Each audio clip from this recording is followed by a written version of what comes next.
It's my great honor to take part in the International Congress of Energy, Economy, and Security. My presentation title is The Role of Global Economy Policy Uncertainty in Predicting Crude Oil Futures Volatility. Evidence from a two-factor Gachmidas model. I'm Pengfei Dai from East China University of Science and Technology.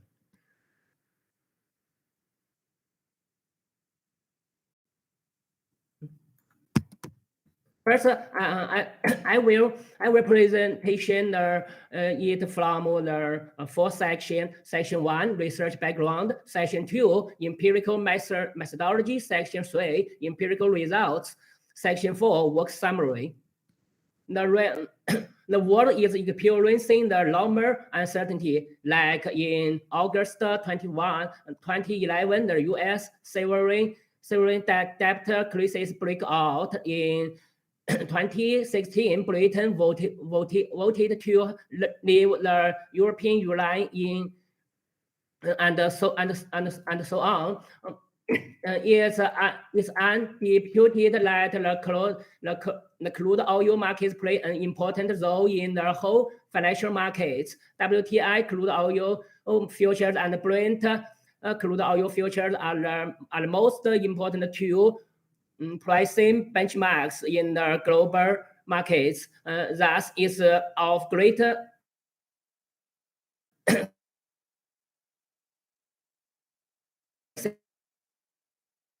significance to explore the determinants of volatility of the two crude oil margins. Therefore, is bound to be affected by the uncertainty of global economic policy. For researchers to investigate the potential factors which drive the volatility of the markets is much significant. There are some classical top literatures.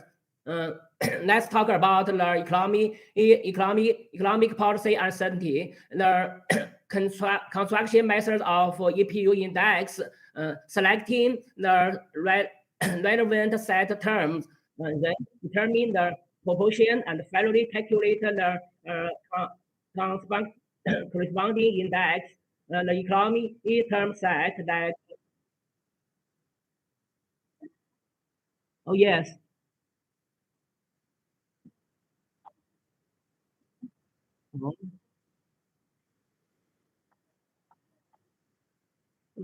I have shared the PPT, the slides.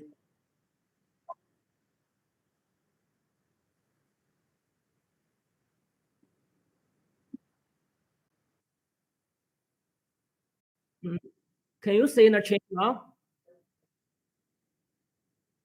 Okay, can I restart? Can you see the changes now? Then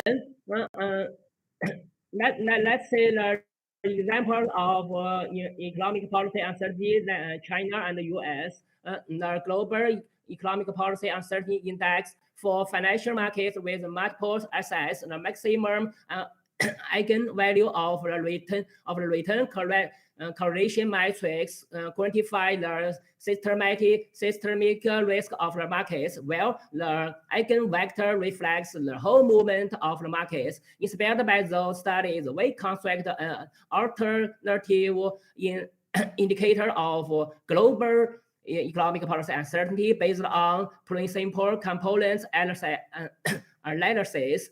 More details can be seen from the following paper. The global as economic policy is low frequency monthly data, while the return of crude oil futures is high frequency daily data. It's necessary to deal with mixed frequency data.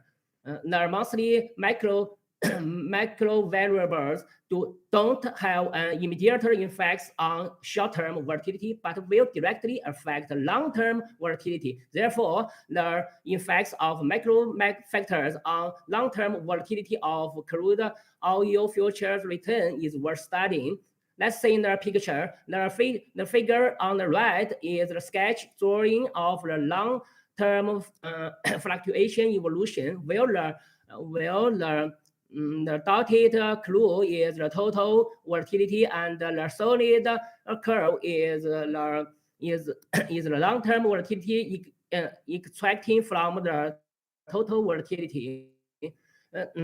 Now about the methods, there are three most important literature. The methods we use the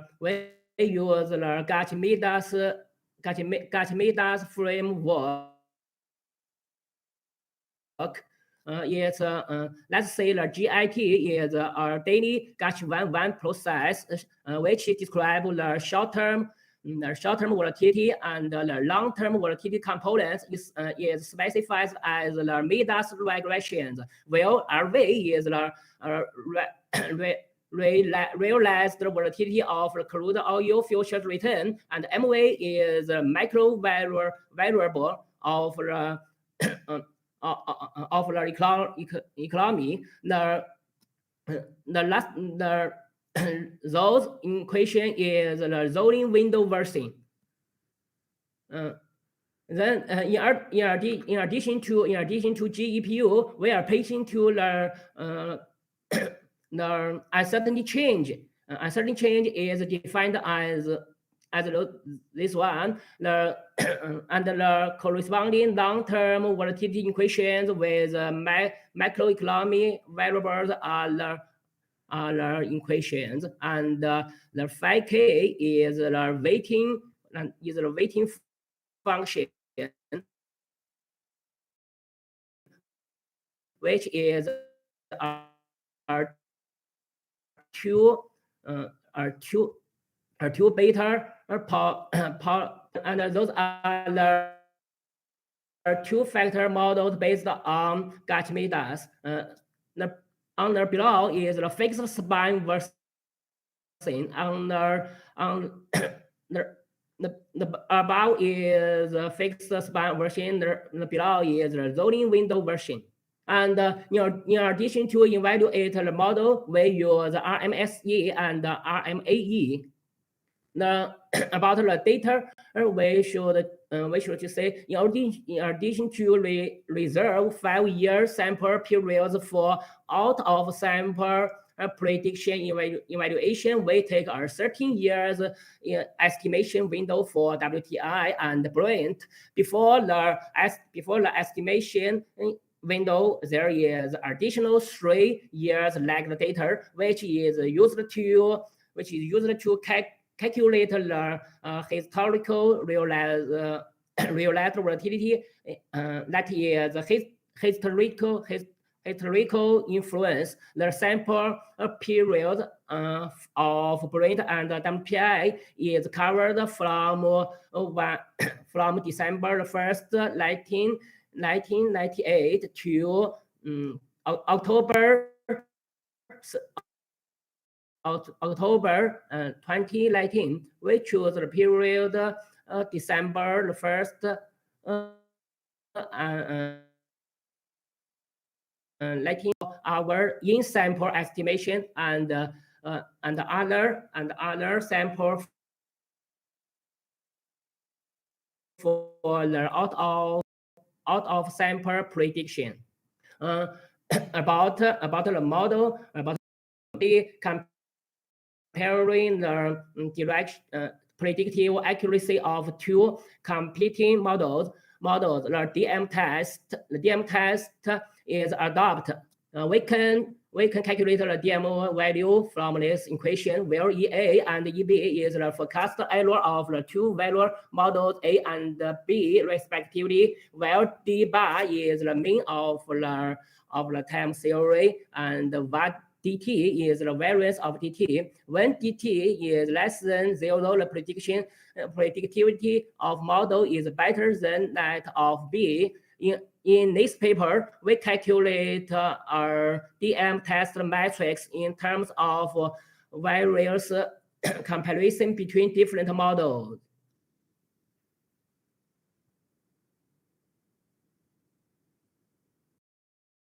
That is the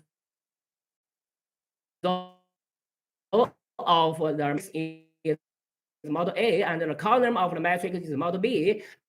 The value of the matrix element is DM value from in three with important parameter is theta. Theta is less than 0. That means the fixed the realized volatility have have positive effects on the long term volatility. That's the picture. This is okay. This is the picture we estimated from the model.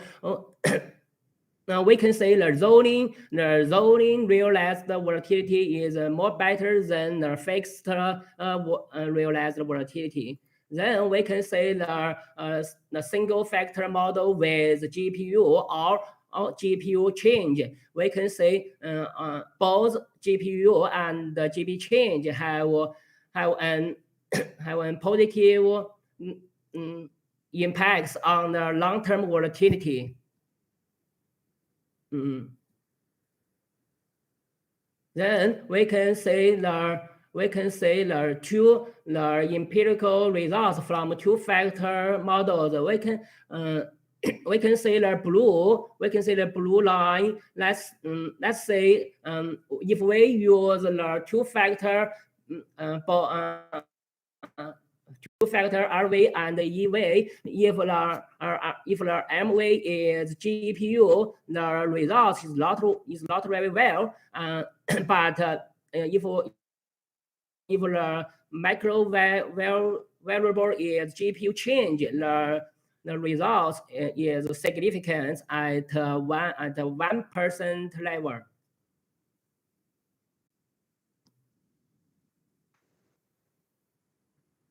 This is the empirical results of model evaluation.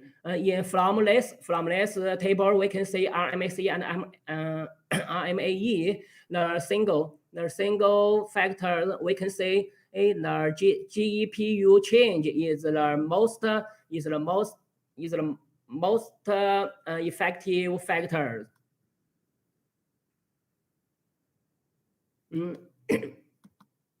And this is the DM test matrix about all 5 models.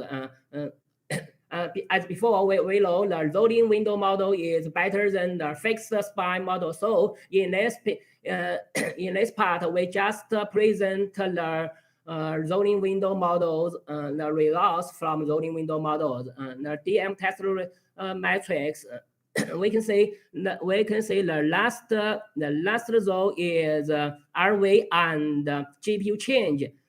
All the DM value are less than 0. That means the GPU the model with GPU change and RV is the most effective model.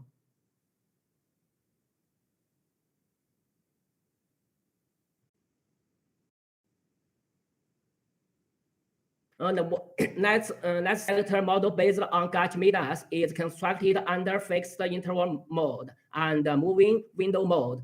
This model can assist in exploring the influence of other macro variables on SI's return volatility, excluding realized volatility, market volatility. When using the model to investigate the volatility of crude oil future markets, we find that the GPU and the GPU change performs different effects.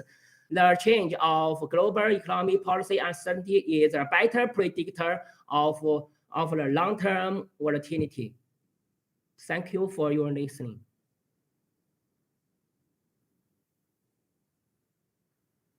Hello?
Okay.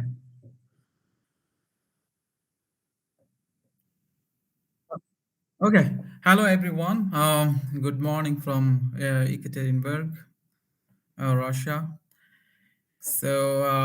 Today I'm going to present one of our ongoing research project entitled Cross-Quantile Dependence of Exchange Rate, Coal Price, Crude Oil Price, and Inflation in Indonesia. So this is our co-author papers with Professor Grohita, Haivon, uh, Dian, and Danny. So let me start with the introduction or our motivation. So, what are the main factors that motivate us to conduct this study? So, perhaps you know that the Indonesian economy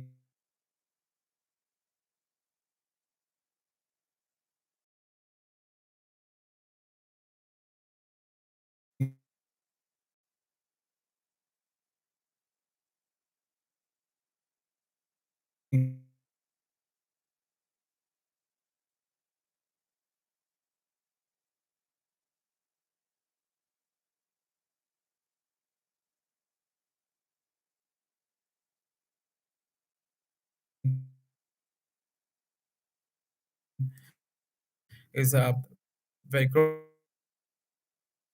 basically influencing the exchange rate or inflation, we try to investigate in this study. So if you look at the export items or export diversity of the Indonesia, so mainly the coal is playing a very big role, along with the crude palm oil. So these are the main prominent export items.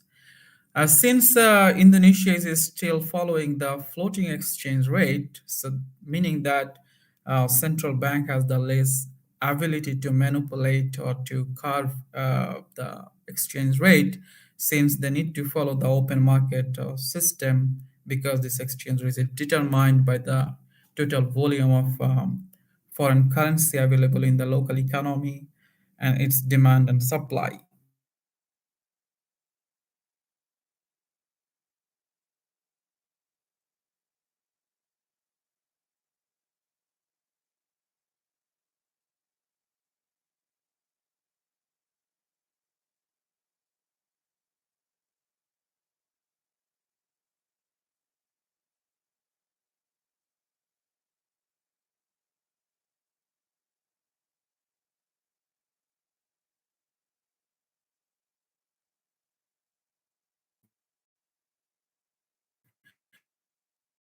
So therefore, the higher value as from international market, that is the main reason for the destabilizing the exchange rate in the Indonesia, and eventually through the many macroeconomic channel that is also connected with the inflation. So, inflation is a big problem in global economy, because since there is a considerable inequality problem, particularly in Indonesia. So when the price of goods and services is increasing, that is also related with the people's standard of living. So in order to keep the exchange rate in a certain range, that's a big challenge for the central bank. We try to take a very important variable to explain the exchange rate and inflation, since the nature of the data does not follow any normal properties. So therefore, we had to go through a very high frequency data.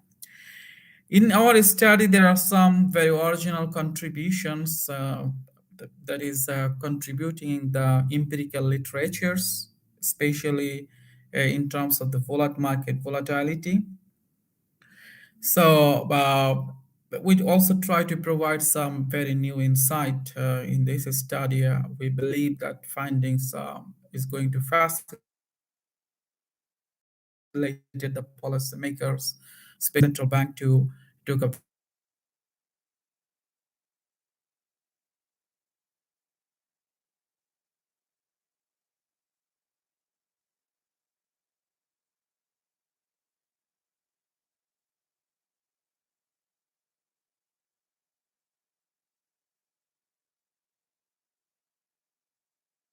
very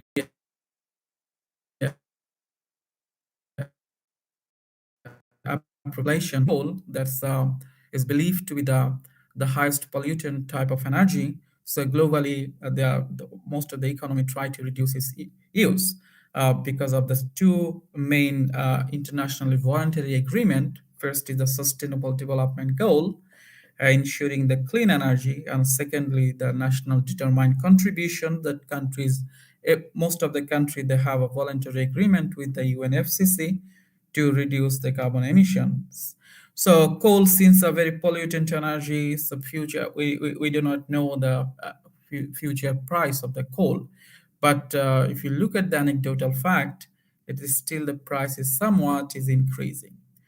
And as for the palm oil, there is also a big concern even in the UN Security Councils. The last time they were talking about that Indonesia, Malaysia, they are cutting down a large amount of trees to plant uh, the palm garden, so that may not be the environmental friendly. Also, many European countries they stop importing the palm oil. But at the same time, there is also some a positive side of the palm oil, that is being used to produce the biodiesel. Well, so that's why we are trying to, that's basically motivate us to conduct this study. So since as I said, the high frequency data, we have tried to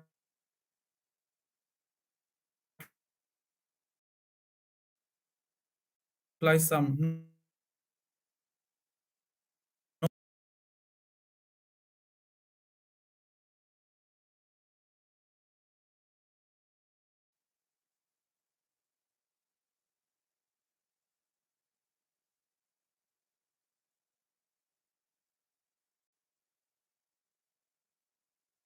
techniques. One news, since there are some slag and booming in the market to capture this fluctuations, this model is very efficient to consider the local linearity rather than the global linearity. If you look at our data, over the time there are a lot of fluctuations, so meaning that it has some sort of local linearity instead of the global linearity. And both of the variables, so the y bivariate model, when the y and x, since the both variable encounter a considerable fluctuations, in that case the cross quantilogram is very smart to take care of it, because it will make the quantile distribution of the both variable. And we also try to customize this approach. If so far, if you look at this, all these empirical papers, they didn't present any significance level of the cross quantilogram. So we customize these methods in the Python. We try to produce the also the significance level by putting the star marks. Because anyway, if you have two variables, if you estimate, you will get some coefficient. But thing is, whether this coefficient is significant or not, that's a big question. So we try to address these things in this paper. Anyway, so our variables are very straightforward. We have taken the four indicators of inflation. We have inflation and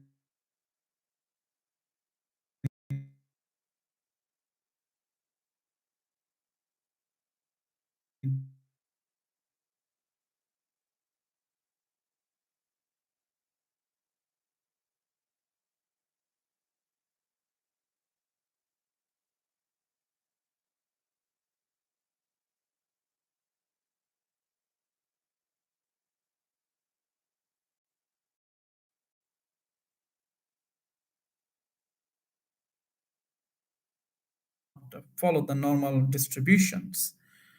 Therefore, it also endorses the suitability of time varying parameter approach.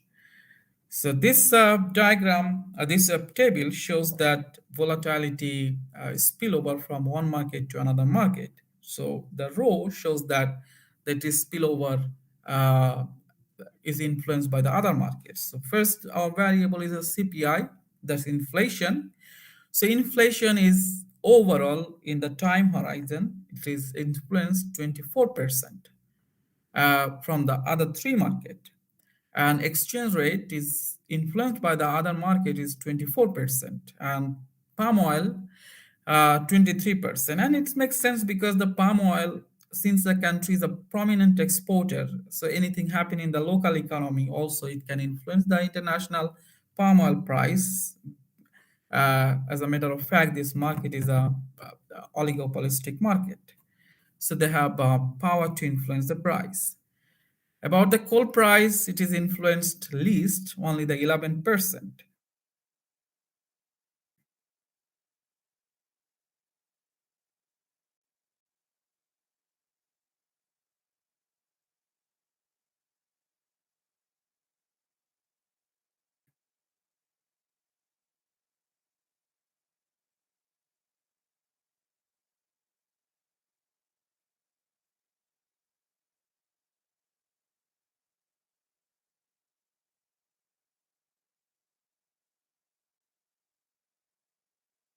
Overall time horizon, the total connectivity index is 21%. But if you look at the second diagrams, we try to show that over the time, how is this connectivity looks like.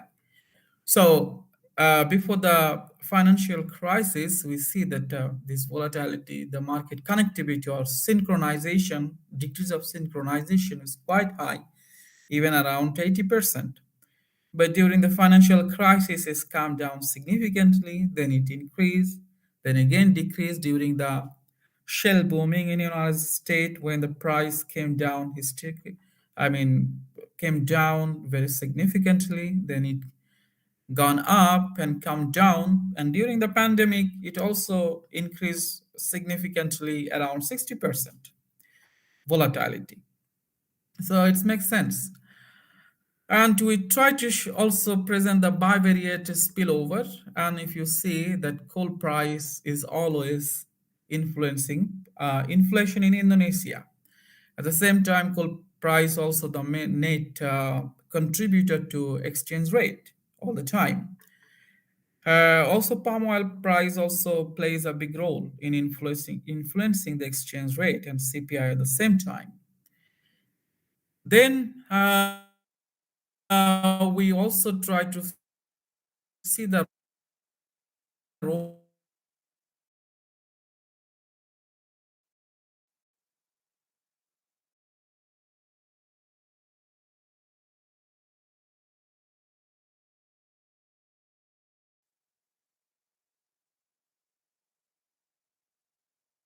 of robustness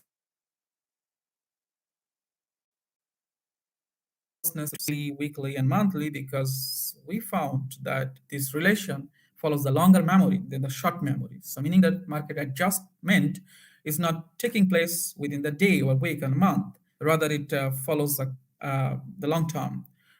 I mean, the 60 days. So, when we consider 60 days lag, so we see that in the when the market is, I mean, booming together, the and bursting together. So when it is booming together, then the level of significance is very high, the higher quantile. So that I think perfectly makes sense. Then we also try to see the influence of the exchange rate to inflations. So this is the higher quantile of exchange rate and lower quantile of inflation. So in that case, the relation is quite prominent. Then the relation is here when the low quantile of exchange rate and inflation. Regarding our main concern about the coal price, so the coal price it shows that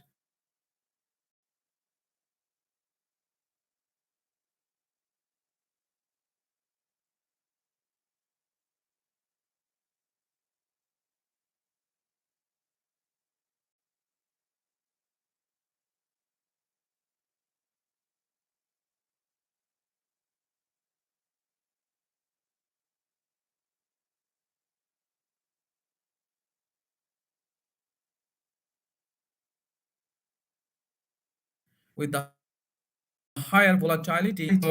So we believe that our findings are very important to make the policy implications for the Central Bank of Indonesia in carving or the adjusting the inflation target and the exchange rate at the same time.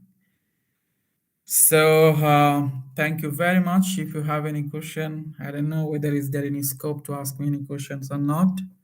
But anyway, have a good day. Thank you very much.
Okay. Hello, I'm Dr. Yan Tan from Yulin Normal University, China, and today I'm going to share our present. The title of my presentation is the environmental effects of foreign aid in the ASEAN least developed country, the case of Cambodia. And my co-author is Dr. Utai Operation from Pukyong University, South Korea. Cambodia is a member of this Association of Southeast Asian Nations, and Cambodia is a least developed country according to the World Bank. The per capita GNI was 1,500 US dollars in 2019. The 18% of population live below the national poverty line in 2015. Cambodia is one of the least developed countries, which relies on the official development assistance significantly. Cambodia was in the second rank among the ODA recipients in Southeast Asia in terms of percentage of GDP, behind Timor-Leste during 2010 to 2019. And this table gives a general description, general information of this country of Cambodia, and this table also gives the recipients, ASEAN's ODA recipients from 2010 to 2019, and we can see that among the 10 ASEAN members, Cambodia ranked the first.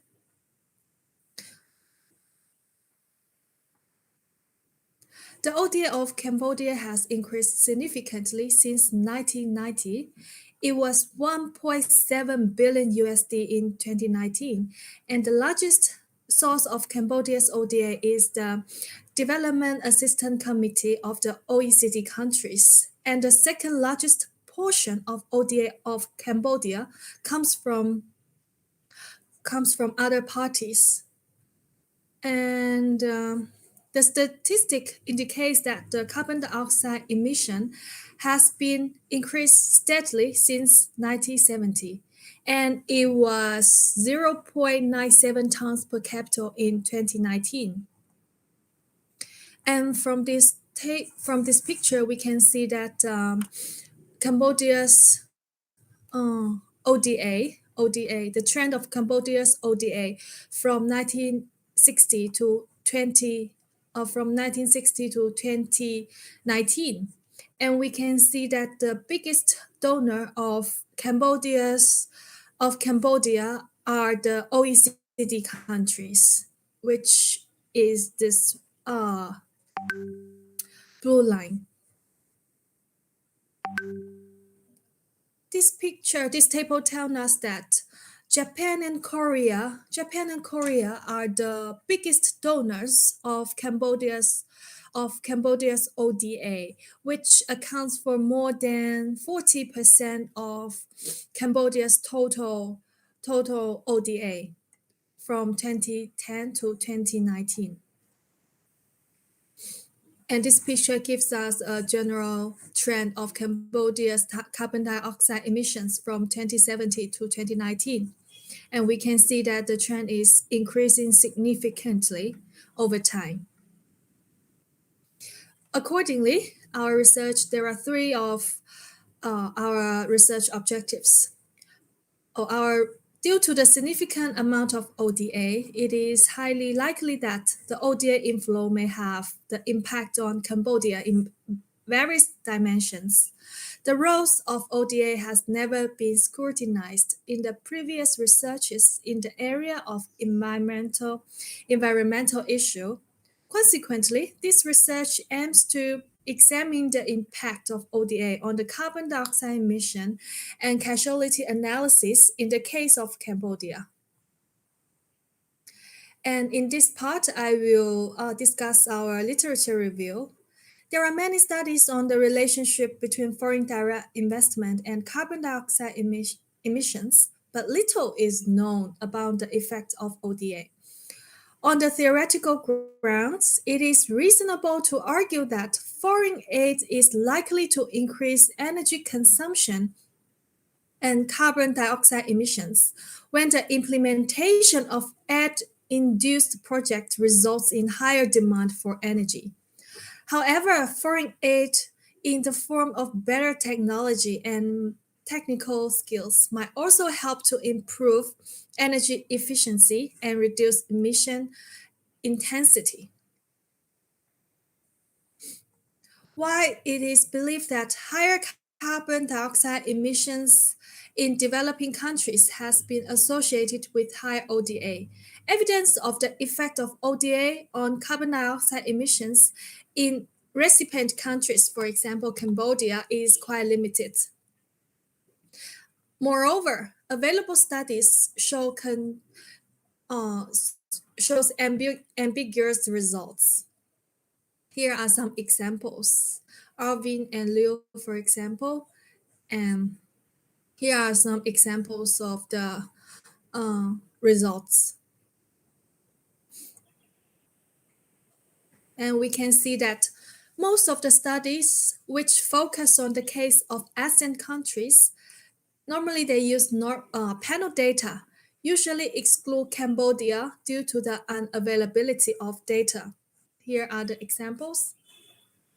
And we only find one paper which is published by Tang and Tan in 2016. And this is their dependent and independent variables. And they use the annual data from 1980 to 2010.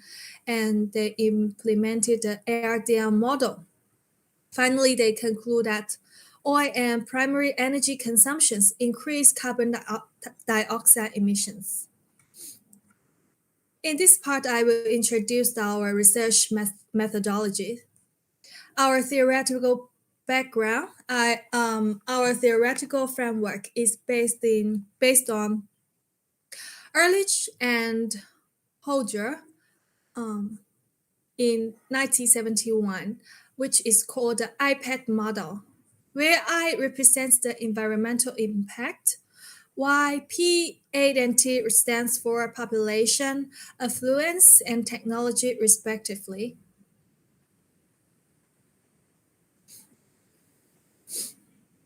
And then we modify Dietz and Rosa's research, modify their model where beta is a parameter and T stands for time by taking natural log of all variables here.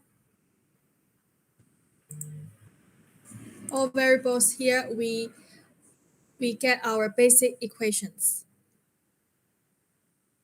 This is our basic model. The dependent variable is the carbon dioxide emissions, while our independent variables are urbanization, per capita income, official development assistances, trade openings, and globalization. And the expected size of beta 1 to beta 5 are all positive. And here we use the auto-regressive distributed lag model, and the log form of the study variables are presented as below, as followings. And this is our data descriptions and our data source. This is the results of our unit root test. The first step, we take the unit root test, and then we take the co-integration bound test. And this is the result. Then we get the long run effect and the short run effect, respectively. Then we implement the diagnostic statistics of the ARDL model, and our results indicates that our models are stable over time. Then we use the Toda-Yamamoto approach on Granger causality test to test the causality relationship between variables. And our ADF test indicates that all variables are co-integrated of order 0 and 1. Therefore, the ARDR model is applicable. The bound test reveals that a long-run co-integration relationship exists among the study's variables. A 1 increase in ODA leads to a decrease, which is different from our expectation, in per capita carbon dioxide emissions by 0.616% in the long run. The Toda-Yamamoto approach on grandeur causality test indicates that bidirectional causality between ODA and carbon dioxide emissions. Therefore, utilization of ODA through social infrastructure may contribute to reduction in carbon dioxide emissions. Because from the following table, we can see that most of the Cambodia's ODA contributes to the social infrastructure and services sector, namely education and water supply and sanitation, which accounts for more than 55% of the total ODA in Cambodia. Then we came to the conclusion. The research examines the impact of ODA on the carbon dioxide emission and causality analysis in the case of Cambodia. The STIRAP framework and the autoregressive distributed lag model are adopted as research methodology using annual data from 1970 to 2019. 1% increase in ODA leads to a decrease in per capita carbon dioxide emissions by 0.616% in the long run.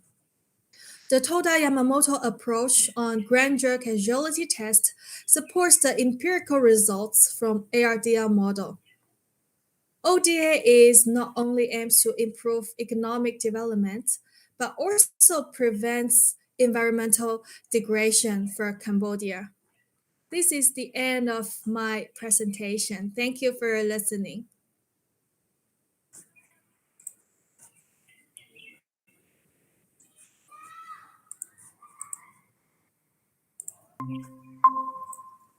Dear Hello. Dr. Yan. Hello, Alpha. Yes, Professor it Alpha. was, okay, it was a good paper. Thank you very much for your presentation. Thank you. Hello, Alpha. Yes, Professor.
Okay, everyone, I'm Zhongrui, and I'm glad to share our study here.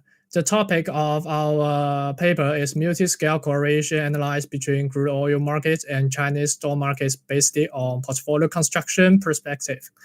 Well, in this article, we decompose the Chinese stock market indices, sector stock market indices, and the WTI into 6 time scales.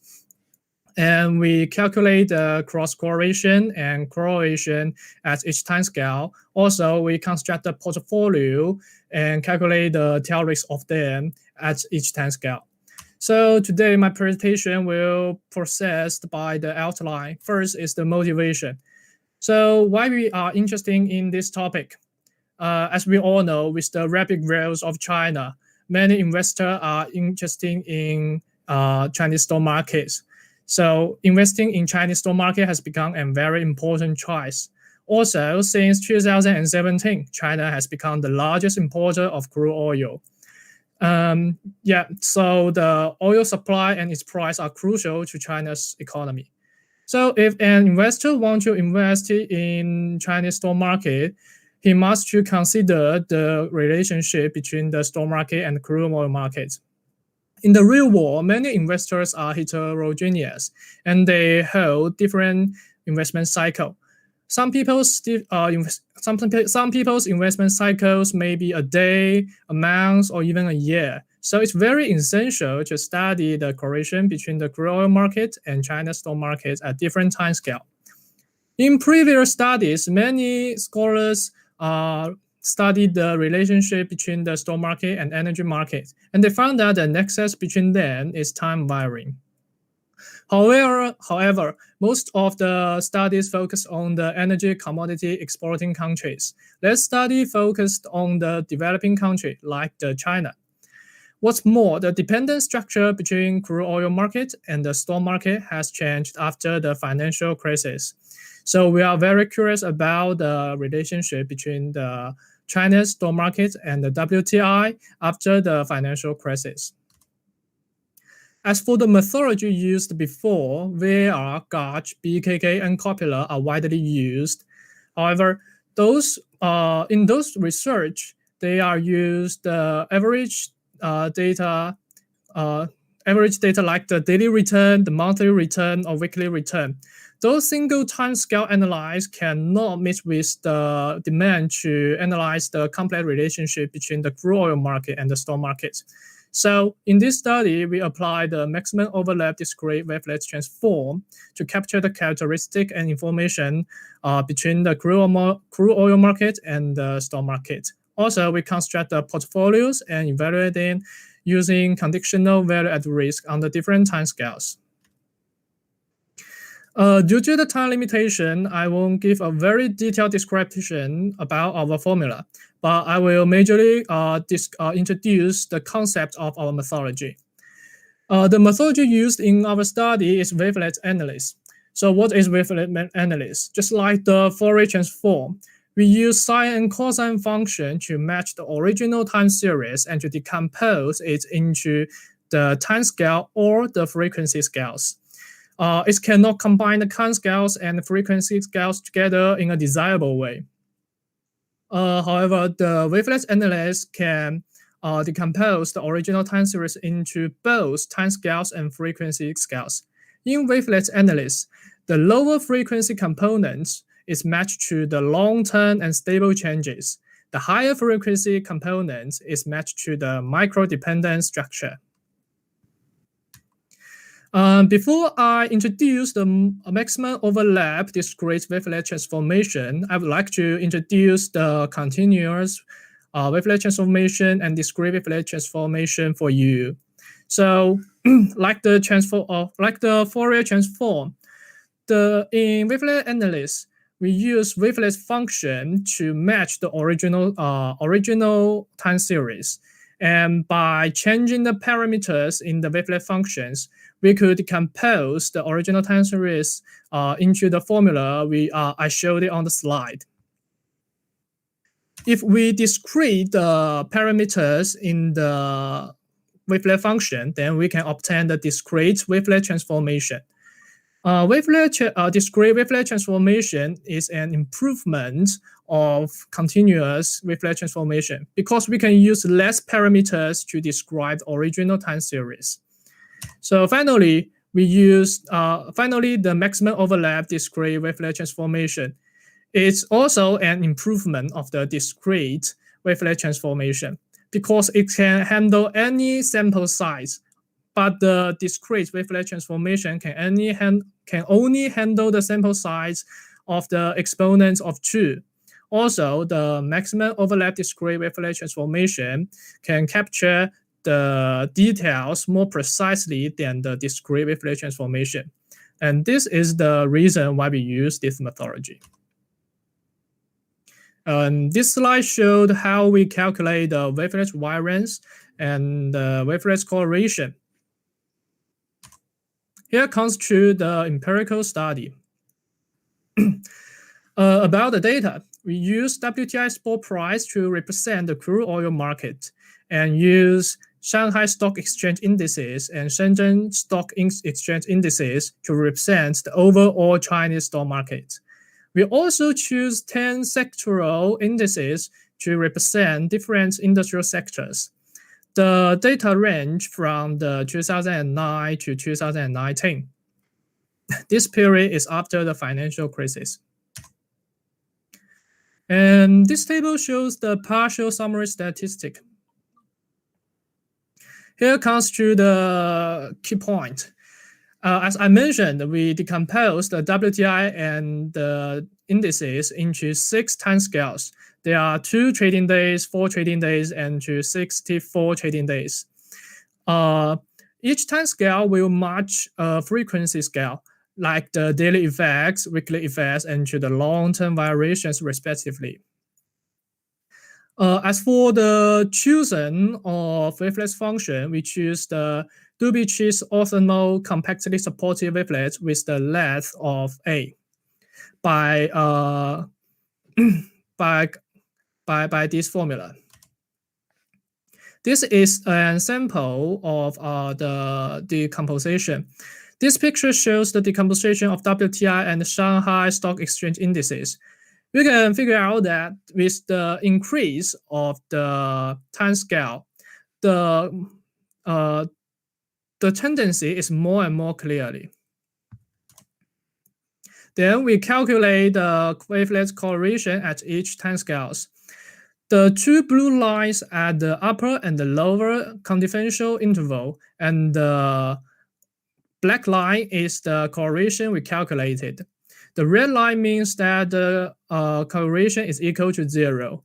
We can find that when the wavelet scale is equal to 3, that means the A trading days.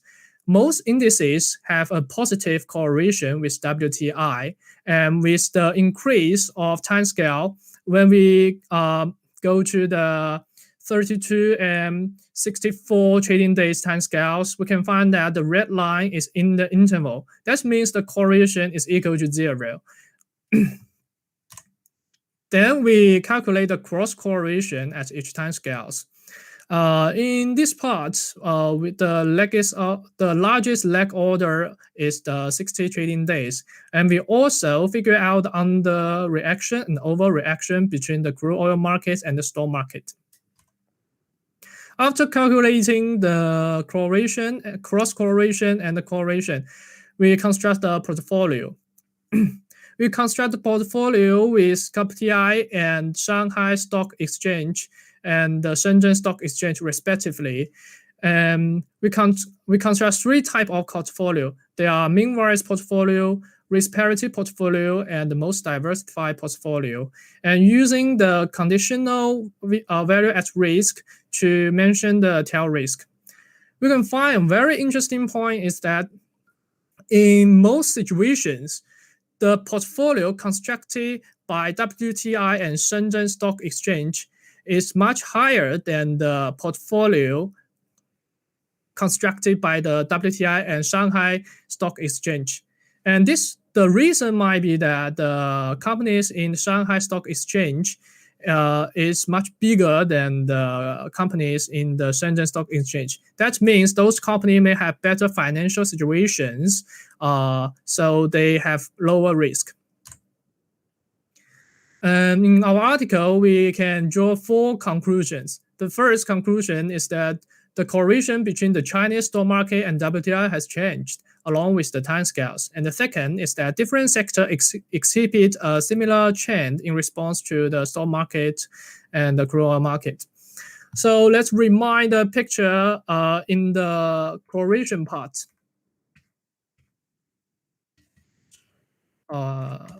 Here, yeah.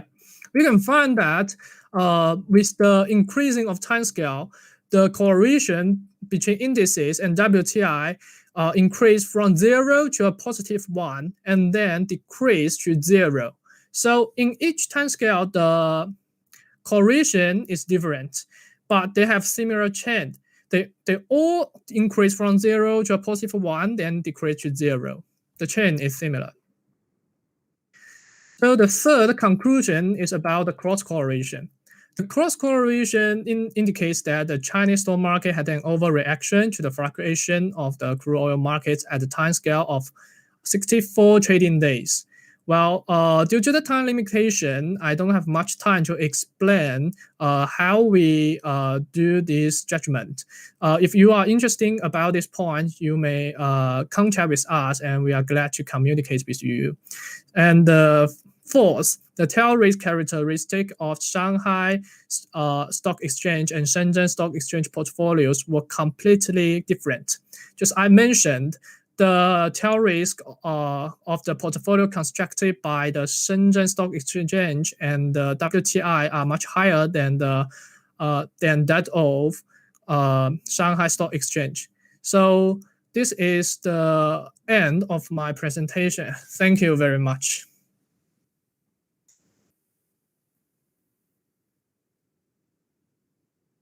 Student, you did really good, and then congratulations, and I hope to meet you personally for our next conference. Thank you very much. Thank you very much.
Hello, good evening. My name is Mohammad Farhan Bashir, and today we are going to present a paper which is titled Does the Interaction of Energy Transition and Renewable Energy along with Energy Innovation will ensure environmental sustainability under the different environmental agreements like Paris Climate Agreement and the other ones. So we have basically 5 parts in current research project. Number one, introduction, then overview of top 10 manufacturing countries, and I will explain the reason why we have selected the sample size in next few minutes. Number three, methodology, results, and number four, what can we derive policy implications from our current study. Number one, introduction. So the basic issue in last about 3 to 4 decades is emergence of environmental issues and how alternative to fossil fuels, renewable energy, along with financial sector and innovation in technological sector and innovation in renewable energy will be facilitated in overcoming the issues of environmental degradation. So climate change is the primary concerns according to recent environmental agreements, recent environmental commitments.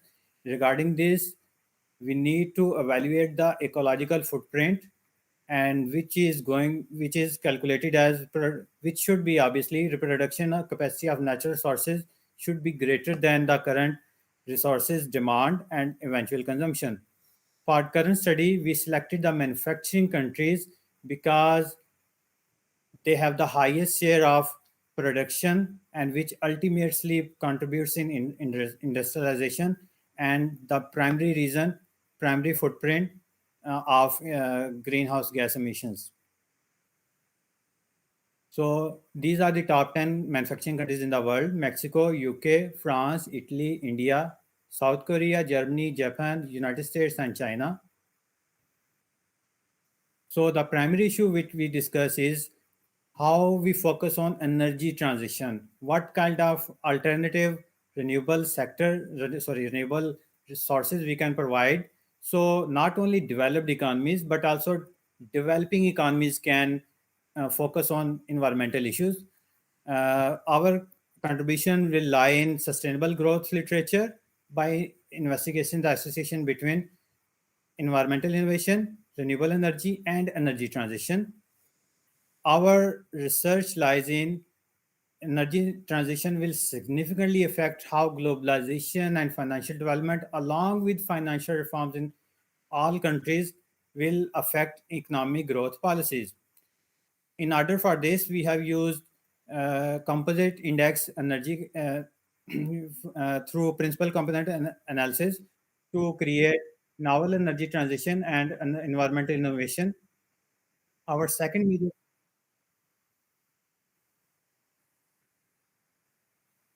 Oh, like this. Oh, sorry. So our focus is on energy transition and how energy consumption and globalization will affect. And number two, sorry, overview of industrial activities. Uh, Industrial manufacturing activities contribute to highest proportion of environmental degradation because these are the primary sources of fossil fuel consumption in every economy, regardless of their development status. Number two, environmental cost from manufacturing process is the ultimate reason for environmental quality, and the lower or the highest. Number three, recent environmental reforms have put pressure especially on developed economies like China, USA, UK, India, because these are the economies which have the highest proportion of environmental degradation. Empirical association in the top 10 manufacturing countries has a significant value as these are responsible for 30% of global economic GDP. And to put emphasis on how much these activities produce greenhouse gas emissions, just China and USA have about 16 GT carbon emissions in 2018 only. So our empirical analysis in current study will allow us to highlight policy deficiencies So not only these countries, but also emerging economies, because the problem with emerging economies in Asia and Africa is these countries follow the developed economies, and if developed economies are changing the rules, they follow the rules, and they also make similar changes. Our primary contribution lies in assessment of environmental impact of heavy manufacturing processes. For this, energy transition, innovation, and globalization are used to evaluate the existing economic trade-off. Number two, we further add financial development, economic growth, and renewable energy to highlight how we can achieve sustainable economic growth and protect the environmental quality. Last, because the still energy mix relies on fossil fuels, so for this, energy transition needs to be included for future policies. And last, because of our analysis, we will be able to evaluate how our research is going to help in a number of sustainable development goals under the United Nations. And number third part, data and methodology, we will try to be brief because of time limitations. Number one, uh, as we have already stated that higher consumption of fossil fuels have a negative impact on the environmental quality. For this, again, renewable energy and energy transition need to be included. So successful transition from fossil fuels is going to depend on several factors: environmental taxes, government spending, urbanization. So a whole lot of factors need to be included for environmental protection. Keeping these in mind, we include environmental innovation, globalization, renewable energy. So how these factors will help us in usage of clean energy sources. So the main the main econometric equation lies in our dependent variable is ecological footprint, then energy transition, renewable energy, environmental innovation, globalization, economic growth, and financial development. So for this regard, energy, we have included three composite variables. Energy transition will include carbon emissions uh, and a number of other related variables.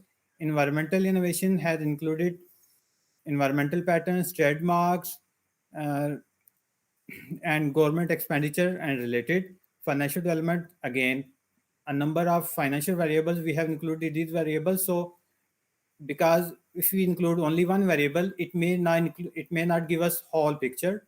So a different composite variables will evaluate a number of variables. Number two, we also evaluate how renewable energies interaction with energy transition and environmental innovation will impact ecological footprint. Our methodology lies in CD test, unit root test, cointegration test, and for main empirical strategy, we have used CSADL, AMG, CCEMG, FMOLS as the main, where AMG, CCMG, and FMLS as robustness check, and last, domestic and Hurlan causality analysis. Number four, results and discussion. And in this regard, in this current section, we have only included, because of time limitation, our only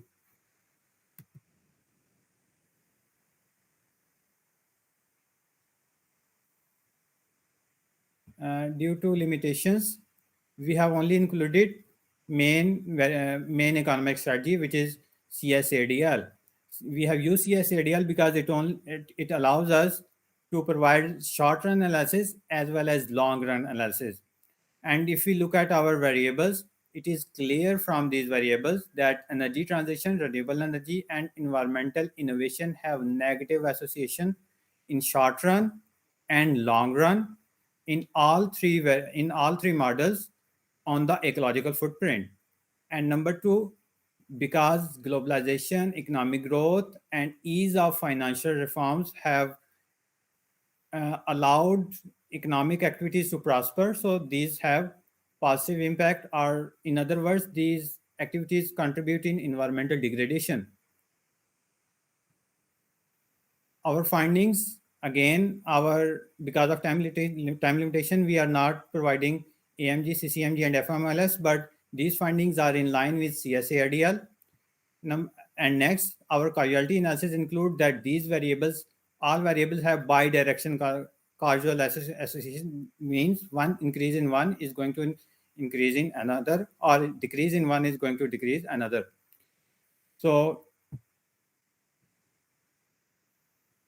on the basis of analysis, what kind of conclusion and policy implications we are able to derive? Number one, obviously, energy sector is a primary reason for environmental reform in manufacturing, developing, and emerging economies. Our findings in all three models report they have a significant association with one another. And in future policies and in current policies, we need to include these variables so we are able to provide gross reforms to protect our environment.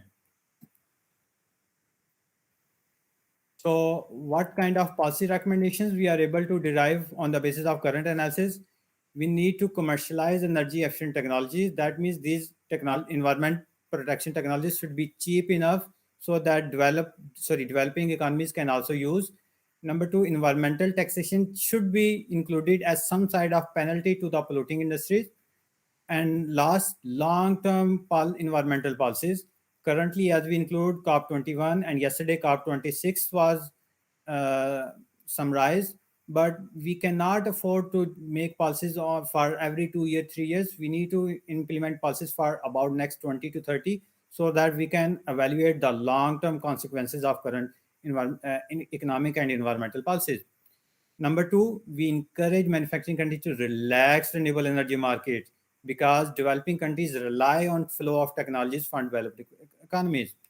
Number three, policymakers should encourage renewable energy consumption through development process because this will act as proactive approach to calibrate resource endowment with a minimum emissions threshold. Number four, carbon mitigation can only be achieved if policy mechanisms are allowed to integrate with collaborative substance arrangements. And last, sustainable economic development solely depends on green trade policies where we reward countries who have transit toward renewable energy and also those countries which promote the technical knowledge for related to renewable energies. So what kind of limitations we have? Number one, future studies need to move away from current variables, current data sources, and we need to focus more on biomass and nuclear energy. And also because nuclear energy has certain stigma because of possible nuclear waste and other consequences. So we need to also focus on the environmental consequences from nuclear related energy. Number three, future studies need to add socioeconomic sustainable indicators. And also we need to compare regional income or other blocks.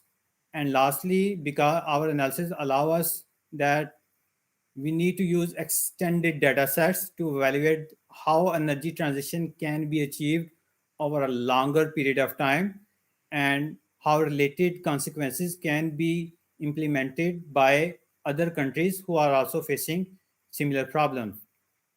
So this is the end of our presentation. We try to be brief, try to give a comprehensive overview of our topic, of our research because of time limitation. Thank you. Okay, thank you very much, Dr. Mohammed. It was a good paper, and I hope to meet you, inshallah, for the next conference, like face-to-face this time in Istanbul. Thank you. Yeah, thank you.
Okay, thank you for the opportunity to present in this ENSCON 2021 conference our study.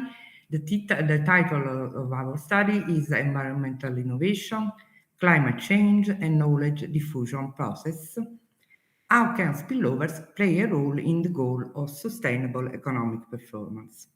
My co-authors are from the University of Salerno, Italy, Luigi Aldieri and Concetto Paolo Vinci, and from the University of Castilla-La Mancha, Spain, Daniel Balsalobre Lorente. Let me give you a brief outline of my presentation. We'll give you first some motivation for our research question. Then we'll take a brief look to the previous literature. Then I'll present a model, main data and results. Some conclusion and policy implication will end this presentation. Where is grounded our research question? It is undoubted that technological innovation fosters economic growth, but it could affect also climate change, and two contrasting viewpoints can be highlighted. First, environmental innovation might be realized without harming economic performance, but it is for others authors, it is not possible to focus on the sustainability aim without negative repercussions on the economic performance. So we derive from this that it is important to distinguish what the process of technological innovation in general and those specifically aimed to produce environmental innovation. Eco-innovation can be defined, there are many definitions, we take this from Brenning's 2000, and eco-innovation can be defined as innovation contributing to a reduction of environmental burdens or to ecological specified sustainability targets. In the area of environmental innovation, many variables can be investigated and have been investigated, but we focus on the impact of knowledge spillovers from environmental innovation, their impact on climate change, considering three economic areas that are Europe, Japan, and the USA. And the period of our investigation is 2002-2017. Furthermore, we add to our investigation some indicator concerning institutional arrangement that be shown that may be relevant to promote sustainable growth. Let's take a look at the previous study on environmental innovation effects. As we have seen also early in this session and in all the conference, innovation responds actively to sustainability concerns both by producing green technology and other energy innovation that help to limit global warming. And there are also some studies focusing on knowledge spillovers and how knowledge spillovers can affect positively sustainable development and economic growth. But as in Bosetti et al. 2008, but these studies are focused on international knowledge spillovers. So we find a lack of knowledge on the specific area of environmental knowledge spillovers for sustainable development, especially when talking, when analyzing it at the firm level, as I suggested in Oppmann 2016. So we focus on this connection. Furthermore, we add to our investigation other institutional consideration, institutional framework that have been shown as fostering environmental innovation, and both environmental innovation and increasing firms' technological efficiency. So we consider also some institutional variables. We can summarize our research question as follows. We investigate the impact on climate change indicators of R&D, environmental knowledge spillover, and institutional frameworks. Let's take a look at the variable we employ to conduct this investigation. For climate change indicators, we take 3 indicators concerning temperature, rainfall, and carbon emissions, CO2. And as explanatory variables, we take 3 groups, fundamentally 3 groups of variables. The first is about productive structure of firms and classical input and output indicators of sales, labor and capital, as represented by number of employees and physical capital.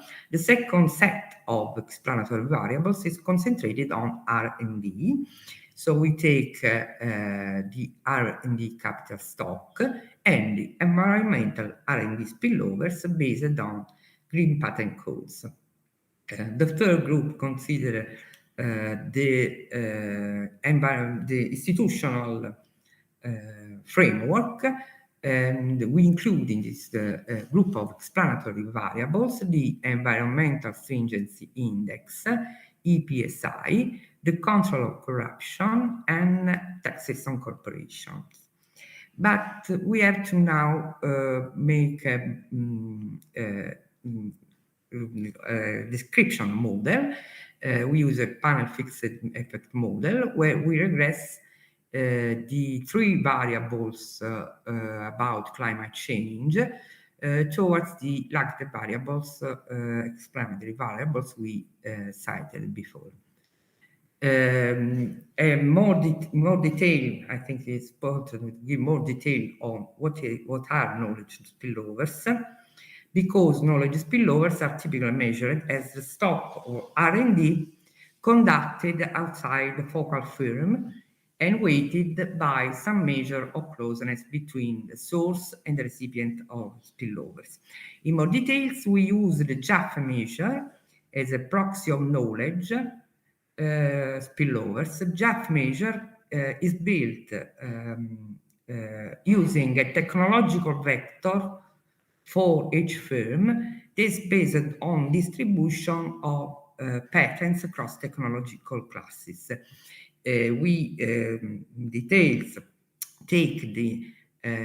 obtain this correlation coefficient between corresponding technological vectors, basing these technological vectors only on the environmental patents distribution. The details about the JAF procedure is as shown in this slide. We have the PIJ proximity, technological proximity index between firm I and firm J, built by with the technological vector Ti, and we obtain a total weighted stock of R&D spillovers as the summation of the PIJ technological proximity index between firm J, weighted by the R&D capital stock of firm J. When we take our data, the first set of explanatory variables is from EU R&D investment scoreboards, where we take the R&D investment of firms and the other productive variables of input and output, number of employees, physical capital, net sales. For the construction of the knowledge spillover stock, we used the RegBat database, considering only the environmental innovation we in the RegPath database we can find appropriate indicators on patent data according to their technological class, as in Mari Nellotti 2016, and we match the firm's name from the previous database, the EU scoreboard, to the applicant name from the RegPath database. Here has shown the green patent codes we consider from the International Patent Classification to have to obtain these environmental knowledge spillovers indicators. Furthermore, we have the third set of explanatory variables includes the Environmental Policy Stringency Index, EPSI, which is a country-specific and international comparable measure of stringency of environmental policy, ranging from 0 to 6. And we add to this Environmental Policy Stringency Index also other information about quality of government from the Quality of Government database, which provide main information on institutional characteristics, and we selected the Control of Corruption indicator and the taxes on corporations. Finally, for the climate change indicators, we used the World Development Indicators, the Climate Change Knowledge Portal, and the Japan Meteorological Agency. Okay, we have now we can present our results.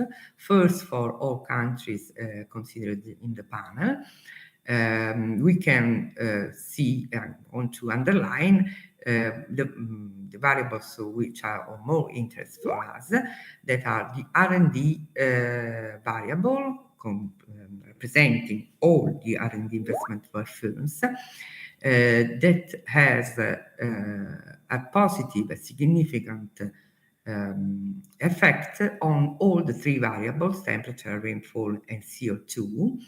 And the other relevant variables that is in this slide, SP, representing the knowledge, the environmental knowledge spillovers, that have a negative and significant effect on all the three variables. Furthermore, for the institutional variables considered, they have the expected sign, because the EPSI and the Control of Corruption indicator have negative and significant sign on all the three variables, and taxes on corporation has a positive effect.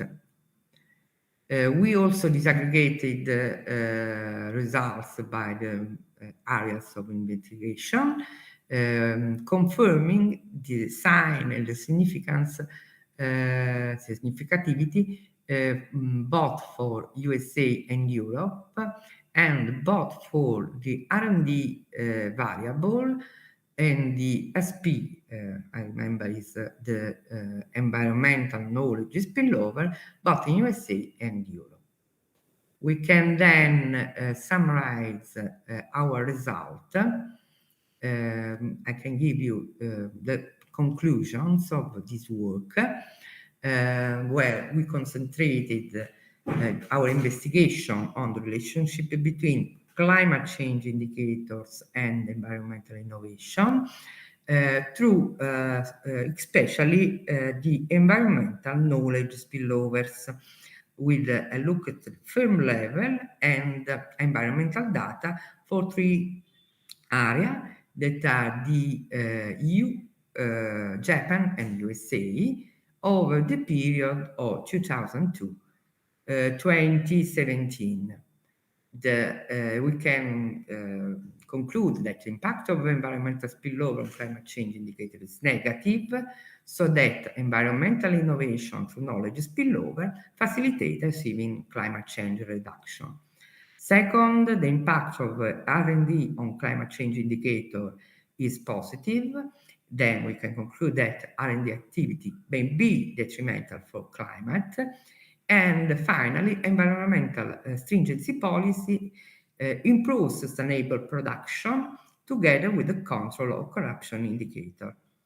So, main policy implication suggested by this result is that first, if the aims to facilitate sustainable development via innovation, R&D support should be specifically targeted for developing environmental innovation, not just any innovation. And furthermore, there is a wider room for policy intervention because policymakers can effectively foster climate change reduction also through other instruments concerning environmental regulation and the quality of governance in general. We have some implications that are aligned also with the studies presented earlier in this section, underline that there is a mix of policy instruments that can be employed by policymakers, both on the side of environmental knowledge spillover and environmental regulation. This is the end of my presentation. Thank you very much for your attention and goodbye. Dear Professor, thank you very much for this remarkable presentation, and it was a really good one, and I hope to meet you personally in Istanbul. Okay, thank you. Thank you.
Hello, I'm Dr. Sadia, and the topic of my presentation is impact of good governance and natural resource rent on economic and environmental sustainability and empirical analysis for the South Asian economy. I have also the two co-authors, Dr. Zakhan and Dr. Zubaria Angle. The concept of sustainable development presents a challenge for the policymakers and goes beyond the traditional concerns for economic growth. Sustainable development is the idea that human societies must live and meet their needs without compromising the ability of future generations to meet their own needs. It argues that the present growth should not be at the expense of future generation or of social equity, both within and across countries worldwide. So it increases environmental concerns about the renewable resources and degradation of the ecosystem, as well as the social ones regarding the marginalization of the poorest countries and of unskilled workers and increasing income inequality. So our basic focus is on the sustainable development. As we know, that this is an rising issue in these days. Sustainable development has the three main pillars. The first one is the social sustainability. Second one is the economic sustainability. And the third one important pillar of sustainable development is the environmental sustainability. We will discuss these that what do we mean by the social sustainability. Social sustainability is the ability of a social system, such as a country, family, or organization, to function at a defined level of social well-being. Problems like war, poverty, widespread injustice, poor health, and low education rate are symptoms of a system that is socially unsustainable. And secondly, the important pillar is the economic sustainability. Economic sustainability is the ability of an economy to support a defined level of economic production indefinitely. And the third one important is the environmental sustainability. Environmental sustainability is the ability of the environment to support a defined level of environmental quality and natural resource extractions rates indefinitely. This is the world's biggest actual problem.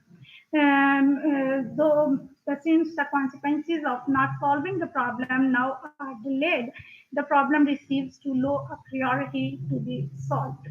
Our main intention of this research is to develop a relationship of the governance and the sustainable development, and how can we improve the impact of the natural resource on the sustainable development.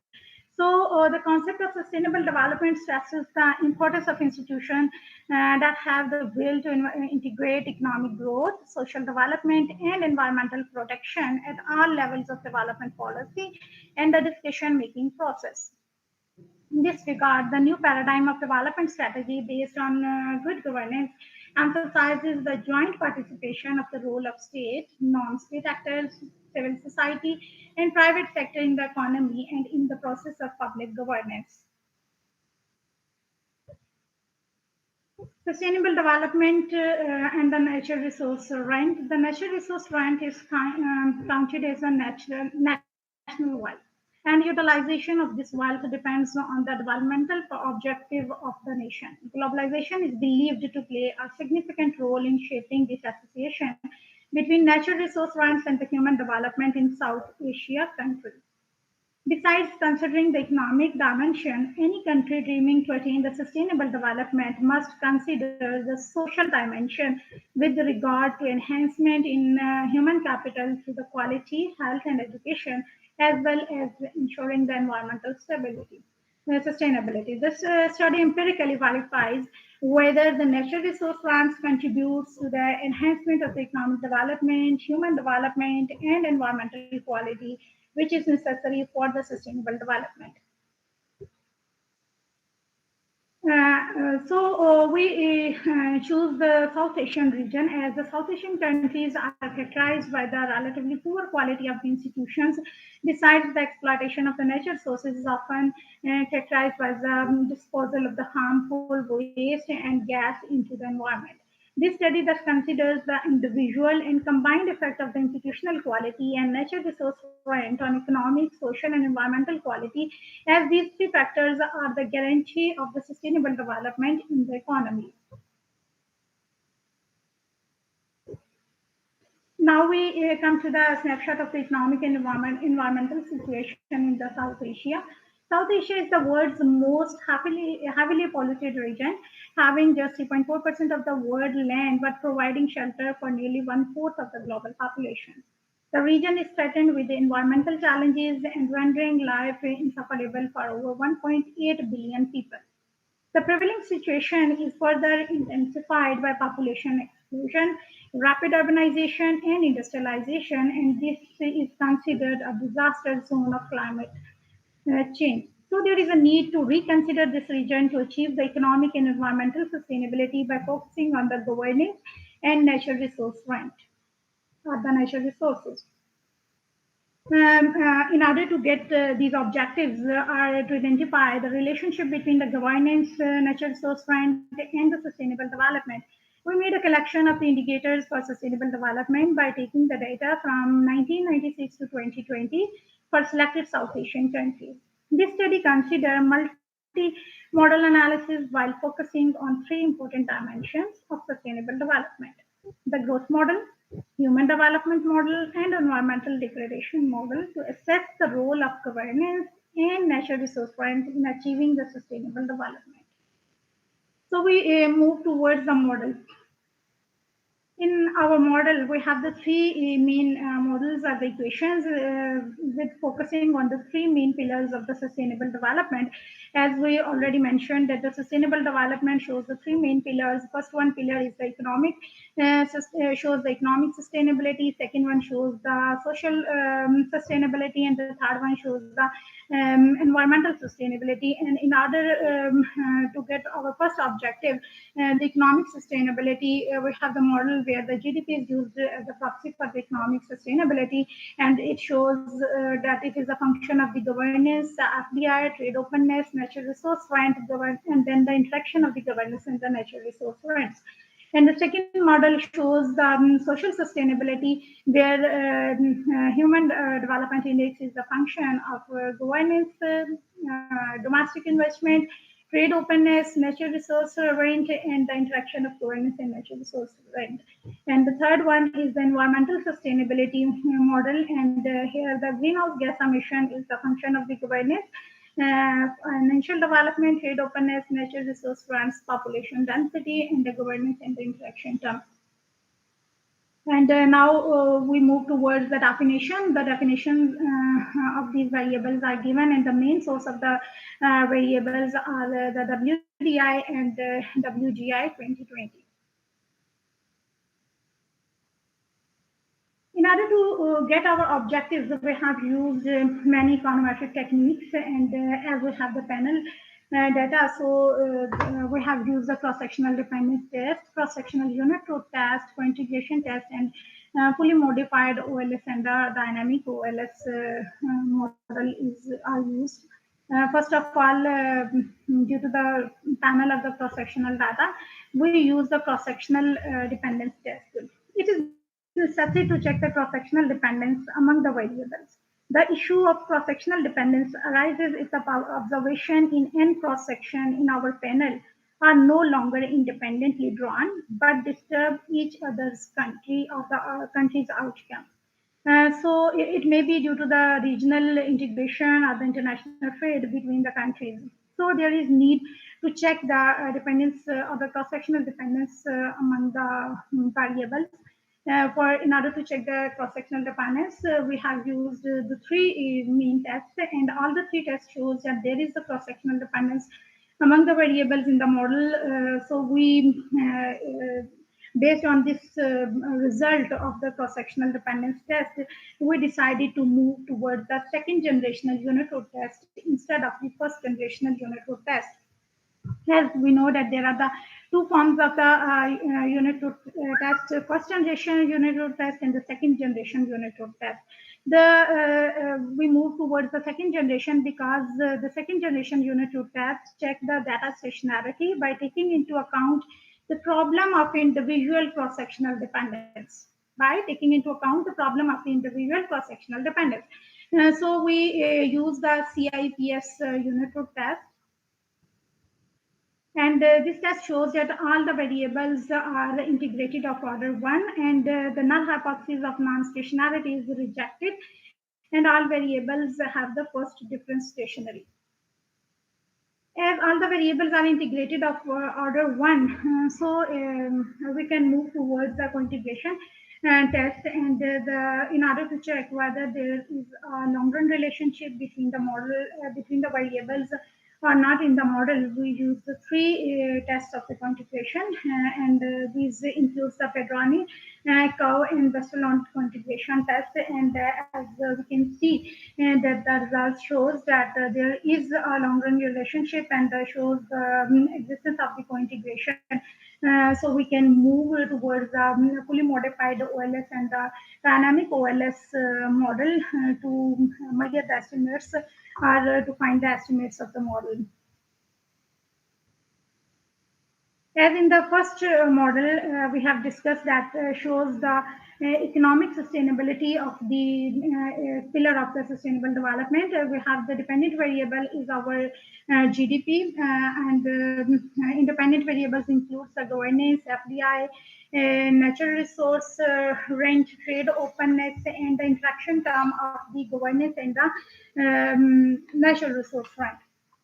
And in the first model, we have the result shows that the governance and FDI and trade openness are positively related with the dependent variable, whereas the natural resource rents are negatively related, is negatively related with the dependent variable. The governance is an important factor for the development of the economic growth of the country, and this shows because the good governance leads to decrease the corruption or the political stability, and the voice and improve the voice and accountability, which further encourage the domestic production and the growth. And as far as the natural resource rent, that is another important variable, our concerned variable in our research, that is negatively related to the dependent variable of the GDP, and in that specific South Asian region, because in these countries the cost of extraction of the natural resources is more than the revenue generated. Due to increase in the cost, there is decrease in the growth. There is decrease in the growth of the country. And the last term, that is the governance in the natural resource rent, interaction of the governance in the natural resource rent. And that variable is important because we can see that with the good governance and improved institutional quality, the natural resource rent has positive effect on the GDP, which was negative previously in our results. So the governance is an important factor that can increase the growth of the GDP, not alone, but along with the natural resource rents. Now we move towards the second one model. And the second one model, in the second one model, we have concerned about the social sustainability. In order to get to identify that whether the variables are have the long run relationship or not, we use the 3 tests, and same the Petroni curve and the plot, and all the 3 tests shows that there is the existence of the co-integration, and we can move towards the fully modified and dynamic ordinary least square method for in order to find the relationship between the variables. Here we can say that governance and the domestic investment and the trade openness are positively related, and same the natural resource rents have the negative impact on the social sustainability of the human development index, because as the human development is the combination of the education, health, and income. So as the HDI includes all these 3 components, so when the governance is stable and the government is completing its time tenure, then the government have enough time for making policies and their implementation. related to the social sector, and so the governance can increase the social sector investment or the social sector sustainability. Similarly, the natural resource rents are negatively related to the HDI due to increased cost of extraction and less budget allocated to the social sector. But lastly, by introducing the interaction term of the governance and the natural resource center, we have again the good results that these two shows, the interaction of these two terms shows that there is a positive association between the HDI and governance and NR. With the improved management and the government efficiency, the impact of natural resource rent on social sector can be enhanced.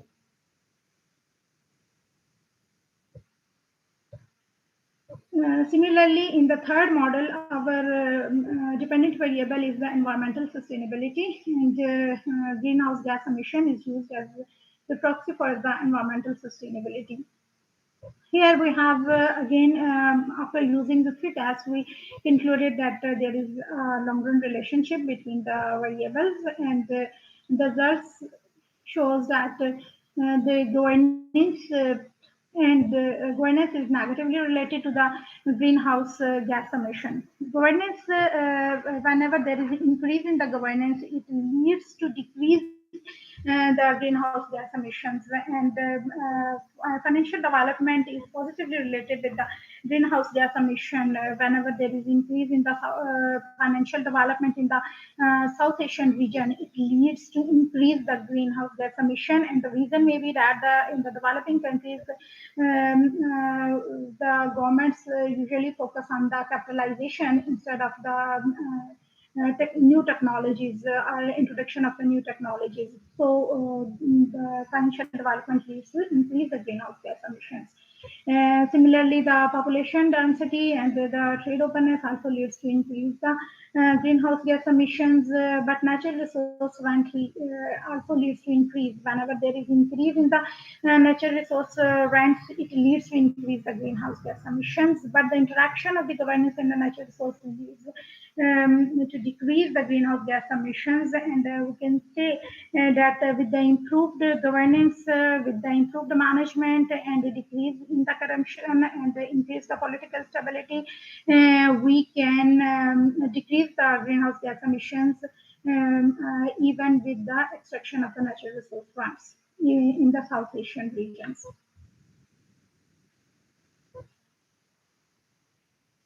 Okay, now we come to the conclusion of our study. This study has evaluated the impact of natural resources, rents, and the good governance on the sustainable development by considering its three important pillars. First one is the social sustainability, second, economic sustainability, and the third one is environmental sustainability in South Asian countries for the period of 1996 to 2020. The results show that governance has positive and significant effect on economic growth and human development, whereas governance has a negative and statistically significant association with CO2 emissions, suggesting that strong institutions boost environment performance, while the weak institutions are associated with environmental harm. Further, all the interaction terms of natural resource rent with institutional quality and negatively associated with the environmental degradation and positively with growth and human development. The natural resource extraction is positively related to greenhouse gas emission, but the extraction of the natural resources such as the petroleum gas depreciates the environmental quality and have negative effect on economic growth and human development. Financial development has degraded the environment in the region, which indicates that the South Asian countries have used the financial development for capitalization and not to improve the technology in the region. After the conclusion, we move towards the policy implications. The study provides the empirical evidence revealing the requirement of the efficient and sustainable natural resource utilization to achieve a sustainable environment and development. It is suggested that the specific institutional conditions like corruption, the rule of law, bureaucratic quality, Government effectiveness, political stability affects the economic and social sustainability and environmental quality. So pollution can reduced by strengthening these institutions through enforcement of environmental regulations. In addition, the efficient management and utilization of natural resources would contribute to the goal of the green economy and improved environmental quality. South Asian countries should move towards capital intensive production rather than the labor intensive technology, as capital intensive technique leads to more efficient technology, which involves the clean processes, cleaner production, and the green investment.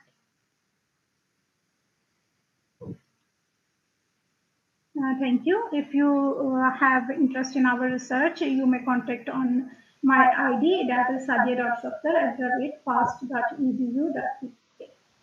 Okay, Dr. Sadia, thank you very much. And it was a very interesting topic. Actually, we had such papers, and that's why I was so interestingly followed the paper. And probably there may be some questions, but as you say, related to your questions, and then the participants may ask you questions through your email address. And thank you very much, and hope to meet you again. Thank you. Thank you. Thank you very much.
for giving me this opportunity on such a prestigious platform. And today I'm going to talk about analyzing the role of fiscal decentralization, natural resource strengths, and economic innovation in environmental quality and empirical analysis for BRICS economy. I'm Dr. Zubaria, and I have this work is a joint effort with Dr. Sadia Zaftar and Dr. Azra Hanin. I'm working as an assistant professor at Department of Economics, Federal Urdu University of Arts, Science and Technology, Islamabad, Pakistan.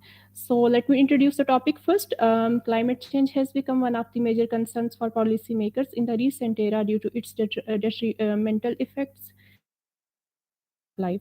It is also reflected in the Sustainable Development Goals agenda that economies must develop suitable measures to control the harmful impact of climate change. And in a very specific context, Sustainable Development Goal 13 is specifically concerned with the different climate actions to decrease the detrimental impacts of climate change.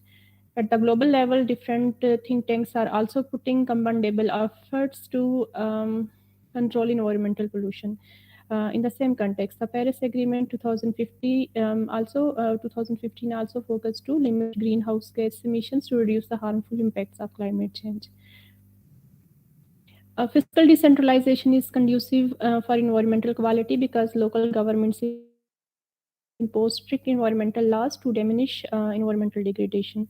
The extraction, consumption, and overexploitation of natural resources due to rapid industrialization and economic growth exert a significant influence on environmental degradation.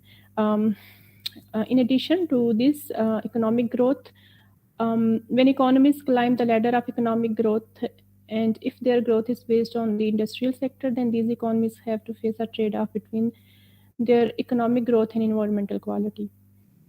So we have found immense literature on different factors which are associated with environmental degradation. However, the objective of the present study is to explore the role of fiscal decentralization, natural resource strengths, and economic innovation in environmental degradation in BRICS economies. So we have extracted our data from WDI and International Monetary Fund, and time frame is 1996 to 2020. And we have used the fully modified OLS and dynamic OLS estimation techniques, as well as page panel causality test. So these are the panel unit root test estimates, and we are able to find it out from the table that our variables are integrated of order 1. So after that, we have applied one test to check the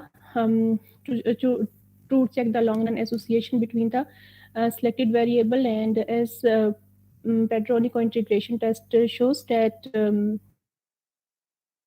we found the evidence of long-term association between the selected variables. After that, we have the long run estimates of FMOLS and DOLS, and we are able to find few very interesting insights, like fiscal decentralization is negatively associated with the CO2 emissions, that is actually supporting the race to top approach, as opposed to the race to bottom approach, where fiscal decentralization is actually searching up the CO2 emission. Natural resource strength, as far as the role of natural resource strengths are concerned, then we could be able to find it out that NRR is positively associated with environmental degradation, and on the opposite, economic innovation is negatively associated with environmental degradation in the selected panel. And at the end, we see GDP is also positively associated with environmental degradation. Next, we are going to talk about the empirical estimate of DH heterogeneous panel causality test, and we are able to find it out. There is no causality between fiscal decentralization and environmental degradation. However, there is a two-way causality between natural resource strength and CO2 emissions, and there is a unidirectional causality between carbon dioxide emission and economic innovation, and there is a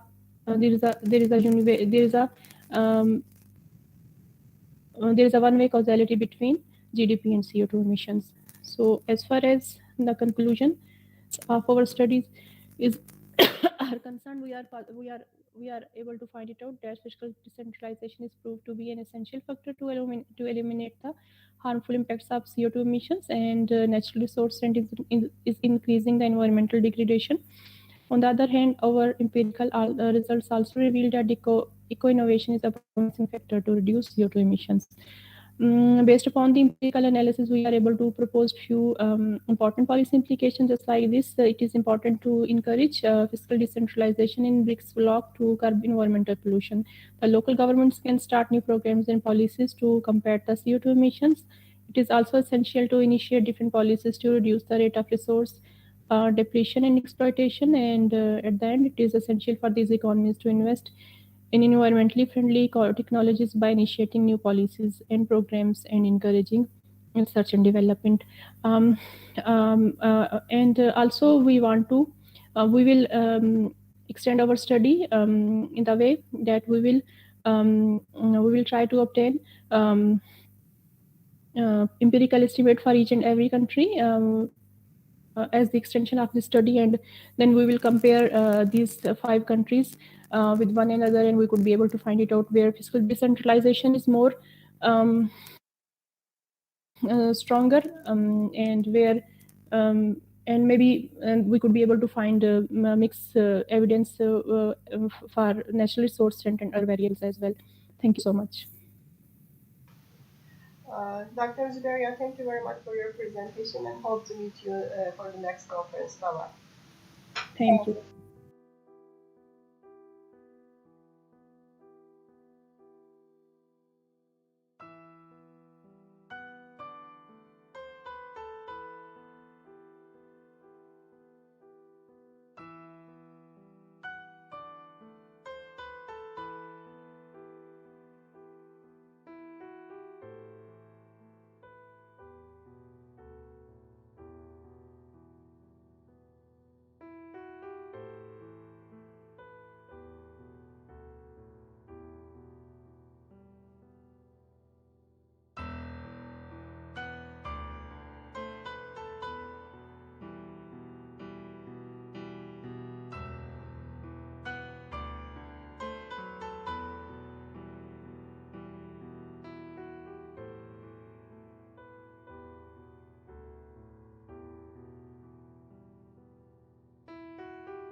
Okay, thank you. In the name of Allah, who is most beneficial and merciful, my name is Azra Khan. Hello everyone. My name is Azra Khan. I am assistant professor in Federal Urdu University, Islamabad, Pakistan. Dr. Sadia Safdar and Dr. Zubari Andalib are my co-authors, and the topic of my presentation is symmetric and asymmetric analysis of trade and environment in Pakistan. This slide shows the contents we have, which include introduction, objectives, findings from the literature review, model, technology, results, discussion, policy recommendations, and limitations and future research directions. First, we start from the introduction. Trade liberalization and the environment has become a relevant issue, especially in the face of globalization. Globalization has raised the number of industries and employment opportunities all over the world. As the scale of global economic activity increases due to international trade, environmental change occurs. In developing countries, trade has helped to improve the development and reduce the poverty through increased opportunities and investment. Trade liberalization has also led to a global increase in resource reduction and a global increase in environmental pollution. The relationship between trade and environment has become more important to economic and environmental policies for sustainable development. Like other developing countries, Pakistan is also facing serious environmental problems. Since 1970s, a huge progress in trade policy in most developing countries led from import substitution policy towards the export orientation. Pakistan's trade policy has also been more liberalized since 1970s. Rapid expansion in industrial production, large population in cities, and increased trade have led to larger water, air, and noise pollution, causing serious health issues. It's important to uncover the channels through which trade harms the environment. This graph shows the exports and trend in the exports and imports as a percent of GDP over our study period from 1980 to 2020. Graph shows mixed trend of exports and imports increasing and decreasing. Both trends are here. CO2 emission, this graph shows the trends in the CO2 emission metric tons per capita over the study period 1980 to 2020. Graph shows a persistent increase in the CO2 emission, but in later years CO2 emission declines. It might be due to the COVID-19 effect, where the empirical studies shows that due to the restrictions on the transportation, CO2 emission reduced during this period. Now we discuss the objectives. The main objective of the study is to examine the effect of trade openness on environment in Pakistan from 1980 to 2020. Other specific objectives include to analyze the direction of scale, technique, and composition effect on environment. Second, to prove whether pollution heaven hypothesis prevails in Pakistan. And third, to provide suitable policy implications based on empirical findings. Here we explain our objectives further: what is the scale effect, what is technique effect, composition effect, and the pollution heaven hypothesis. Scale effect is defined as the increase in the economic activities as a result of trade. Technique effect indicates the impact of trade induced increase on per capita income. The composition effect explains the change in the composition of goods produced as a result of increased trade. The pollution heaven hypothesis claims that countries with low level of income will attract pollution intensive industries when they adopt trade liberalization policies. Here we discuss the findings from the literature review. Findings of existing studies on the trade environment nexus are mixed. The proponents of the trade openness suppose that trade openness creates a win-win situation which improves the economy and environment. As a view of the environment is deteriorated if the techniques of production are unchanged. Trade openness favors the growth of pollution-intensive industries in case of developing countries, as developed countries enforce strict environmental regulations, thereby having a significant adverse effect on environmental quality. Here we discuss our model. Here we decompose the effect of trade into scale, composition, and technique, scale, and composition effect.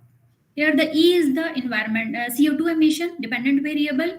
CO2 emission is a function of Y square. Y is real GDP per capita. This is the square of real GDP per capita, capital labor ratio, trade openness, governance, natural resources, natural resource abundance.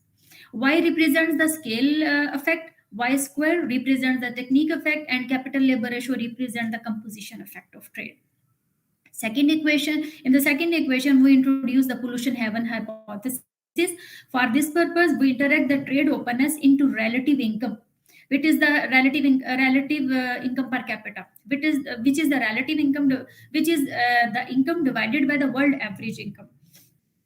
Here we have interacted trade openness with the relative income because we want to show that at lower level of relative income, trade openness increases the CO2 emission, while here we take the square of the relative income, which shows that at higher level of the relative income, trade openness reduces the carbon dioxide emission. This table shows the a summary of the variables and also the sources. We have collected the data from WDI, Penward table, and ICRG. This table shows the results of the unit root test. We have used two tests of the unit root. One is augmented Dickey-Fuller and the second is Philip-Perron test. Results show that all the variables are integrated at first order. Methodology. We have used two tests. One is autoregressive distributed lag model and the second is non-linear autoregressive distributed lag model. We have used ARDL model because it considers the linear association among the variables, but it ignores the non-linearity aspect. But the NARDL model is used to consider the asymmetry or the non-linearity. We decompose the changes of trade openness variable, which is our variable of interest, our variable of concern, into positive and negative components to capture their asymmetric impact on CO2 emission. Next, we have rewritten the both equations in the form of ARDL. And we have this equation shows that we will apply the bonds test on the long run coefficients, and we test the null hypothesis of no co-integration for both equations. Here the results of the bond test show that there is long run relationship between the variables, and we reject the null hypothesis of no co-integration because both equations F statistics value is greater than the upper bound value. Here we rewrite the both equations in the form of NARDL, where we have introduced the positive and negative terms, positive and negative shock of trade openness in both equations, positive and negative trade openness.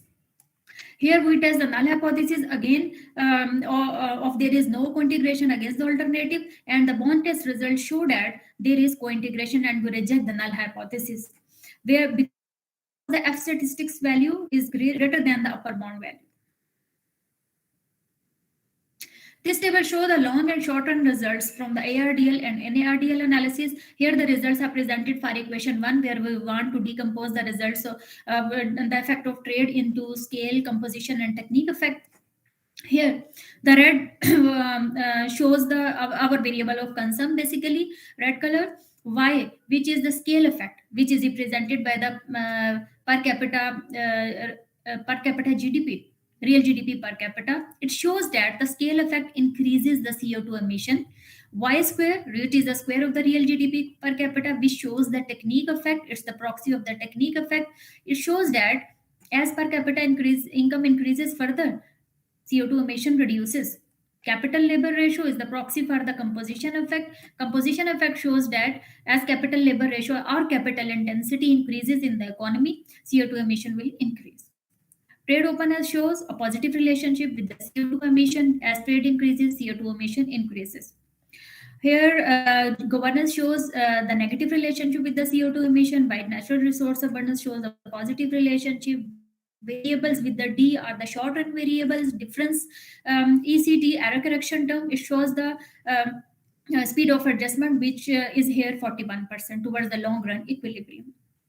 Here are the results of the same equation in the form of NARDL. Here our variable of other variables show the more or less the same type of effect in direction, while the trade openness variable increase in the trade openness increases the CO2 emission, while the negative coefficient, which shows the decrease in the trade openness, has insignificant effect on the CO2 emission. Here, the error correction term shows the speed of adjustment towards the long run equilibrium is 60% annual. And again, the here wall test. Wall test is a test to check the asymmetry. Here, we reject the null hypothesis of symmetry against the alternative because probability value of F statistics is less than 0.5. It means there is non-linearity between or asymmetric relationship between trade openness and the CO2 emission. This result shows the result of equation 2, where we want to test the pollution heaven hypothesis in the form of ARDL and both NARDL. Here the results show that ARDL results show that trade openness increases the CO2 emission. Here, next result show that at lower level of per capita income relative to the world, trade openness increases the emission, while at higher level of per capita income relative to the world, trade openness reduces the CO2 emission.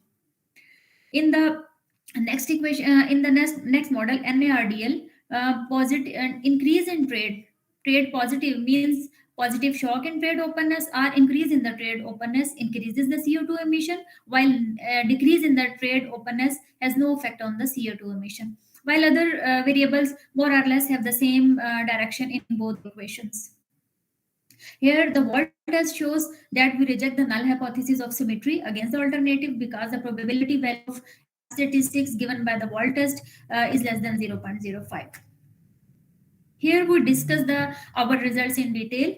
Scale effect implies that increased trade liberalization increases the scale of production that leads to increase in carbon dioxide emission. Regarding the technique effect, result shows that as income increases as a result of trade, it will lead to demand environmental friendly technology. Therefore, carbon dioxide emission decrease. Composition effect implies as capital intensity increases, it will lead to increased carbon dioxide emission. Trade openness increases the carbon dioxide emission by increase in economic activities. Pollution heaven hypothesis is proved by our results. Openness, it shows that openness increases the comparative advantage of a country with low level of income, having low level of environmental protection in dirty goods production. Natural resource abundance pollutes the environment. In developing countries, mining and deforestation are the leading sources of environmental pollution. Good governance at the macro level matters by formulating appropriate policies that would control environmental damage. Asymmetric analysis showed that the association between trade openness and carbon dioxide emission is non-linear. The effect of increase in carbon dioxide, the effect of increase and decrease in trade openness is found to be positive and insignificant on carbon dioxide emission. Next, policy recommendations. Scale effect implies the need to diversify our exports to reduce the emission. The adverse composition effect implies the need to change the composition of output. Technique effect leads towards the utilization of environmental friendly technology in daily life to decrease the emission. Last, it is recommended to improve the governance, as better governance leads towards better policies regarding the environment. Environmental laws and regulations will also help to cope the pollution heaven hypothesis. Last, we discuss the limitations and future research directions. The study is limited to time series analysis only. We have done this study for Pakistan. We can broaden our analysis in the future by incorporating a cross-country analysis, both including the developed and developing countries. We have used carbon dioxide as a measure of emission. The study could also consider the other related measures of emission, such as nitrogen dioxide and sodium dioxide. We can broaden our analysis by using trade-off environmental goods in the future. Thank you so much. Welcome for the questions. I have given my email address here. Okay, Dr. Rosa, thank you very much for your presentation. And then we see the email address. And if there are questions, probably the participant will contact with you. And hope to meet you again in the next conference. Bye-bye.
Okay, dear participants, thank you very much. We're all done, and then we have finished all the presentations. We had 2 rooms, and then in 2 rooms, we had many papers from all over the world, from China, from Canada, from Australia, from United States, and from different European and Asian countries. It was a really international conference, and thank you very much for all participants who presented their papers, who followed our conference.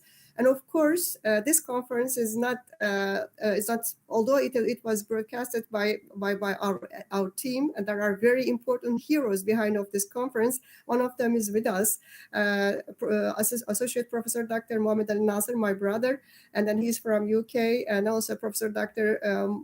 Mohammed Shahbaz, and Professor Dr. Seyfettin Erdogan, and those heroes actually are behind of this conference. Without them, this conference will not be that successful. And also, we had very qualified international SSCI journals and special issues, and then we owe thanks to owners of these journals. And without those journals, of course, these papers would not be that qualified. And then all these supports abroad came together, and that conference became very qualified. And with all the participant supports in the preceding years, the conference will be far better, hopefully. So, Ali, welcome. And then I am very happy to see you again, even though behind of computers. We missed you so much. And inshallah, for the next conference, we're going to be together face to face, and we will give hugs to each other. Starting from ECOFINT, we're going to be together in Istanbul. And hopefully for ENSCON', we're going to be together again in Istanbul. And inshallah, we will hug each other in November as well. Yeah, thank you very much indeed, Dr. Aifer. And I would like to echo your gratitude. Thanks to all the participants, the keynote speakers, the team which has been working in the background in making this event successful. We did have submission across the world, and from Asia, from Africa, Europe, Oceania, everywhere in the world we got submissions. And although for the last couple of years we've been doing things online, but that is not the usual way of doing things, and we cannot wait to get back together physically in Istanbul and enjoy the very nice culture and city of Istanbul, and also meet and greet each other face to face. So hopefully next year when we meet, we will have an opportunity to meeting each other face to face. And thank you very much, everybody, for your participation and contribution. Thank you. Okay, thank you very much. And then, of course, we owe some extra thanks to our technical team, Dr. Hande Çalışkan, and then our research assistant, Cihan Yavuztaş, and the 2 people, they are really doing really fascinating business, because all the technical issues and all the program was broadcasted by these two young academicians, and then we owe great thanks to these 2 academicians. And of course, the greatest thanks goes to my good old brother, Mohammed Al Nasser and Shahbaz. Without them, this conference would not be that qualified. And hope to meet you again in November next time, but in Istanbul this time. But before this one, we're going to have another conference, ECOFINT. Please go ahead and just check www.ecofint.com, and then you can get all the details about the conference. And believe me, that conference is as qualified as ENSCOM', but you will have mostly macroeconomic issues. So hope to meet you in Istanbul before November, in April. Thank you very much, and saying goodbye. Take care of yourself.